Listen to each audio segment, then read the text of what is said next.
Ce papier-là que je détiens dans les mains est certainement la chose la plus importante que j'ai jamais découverte depuis que je m'intéresse au respect des êtres vivants.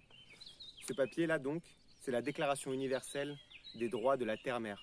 C'est une constitution qui a été adoptée en 2010 par un ensemble de peuples qui luttent contre le changement climatique à l'initiative des peuples amérindiens et qui a aspiré à ce qu'il y ait une reconnaissance et une adoption par l'ONU.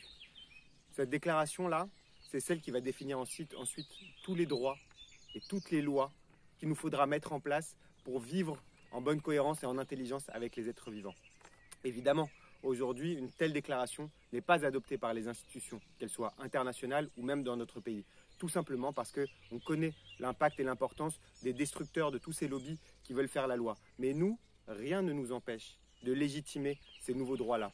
Alors ce qu'on vous propose, c'est d'imprimer cette déclaration, de l'imprimer aussi bien physiquement que dans vos propres esprits et de la coller partout pour que nous puissions avoir de nouveaux droits véritables, non seulement pour nous, mais pour tous les êtres et tous les éléments constitutifs qui sont présents sur la Terre-Mère et qui méritent de vivre véritablement.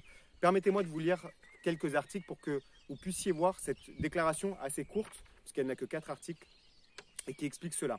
Évidemment que la Terre-Mère est un être vivant et que chaque être est défini par ses relations comme un élément constitutif de la Terre-Mère. Que ces droits dont on parle de la Terre-Mère sont inaliénables puisqu'ils découlent de la même source que l'existence même.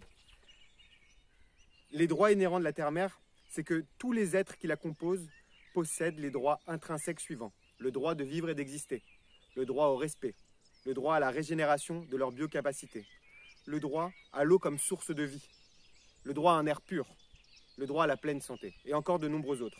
Et évidemment, il y a un certain nombre d'obligations que nous, les êtres humains, avons pour préserver cette terre-mère et tous les êtres vivants qui la peuplent. Il y a évidemment l'obligation d'établir et d'appliquer des normes et des lois efficaces pour la défense, pour la protection et la préservation des droits de la terre-mère.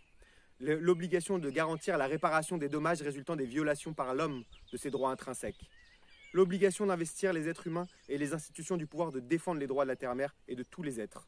Et enfin, l'obligation de promouvoir et d'encourager les pratiques respectueuses de cette terre-mère.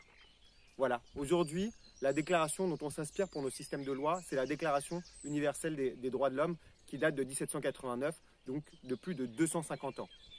Depuis ces 250 ans, on voit tout ce qui a été opéré et que les lois aujourd'hui qui résultent ne permettent pas d'accorder une existence relative aux êtres vivants, une existence qui ne soit pas le fait d'une domination de l'humain, mais une existence qui leur soit propre. Évidemment, on voit dans certains pays, comme en Nouvelle-Zélande, comme tout récemment au Québec, des êtres vivants qui ont leur propre entité juridique. Je pense notamment aux fleuves qui disposent d'une entité juridique qui leur est propre. On voit aussi à côté des ONG, des institutions qui essayent et espèrent faire reconnaître les crimes commis contre la nature à travers la notion d'écocide.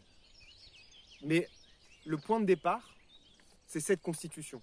Parce que de cette constitution va découler toutes les lois qui vont s'en suivre. Et je préfère vous dire, mes amis, qu'aujourd'hui, ces peuples amérindiens et tous ces peuples qui luttent contre les dérèglements n'attendent pas l'approbation d'institutions pour appliquer ces droits-là dans leur vie et préserver et régénérer ces écosystèmes. Donc, faisons-nous, nous aussi, les dignes représentants et les véritables gardiens de ces droits universels de la terre-mère. Faisons-les vivre en toutes circonstances.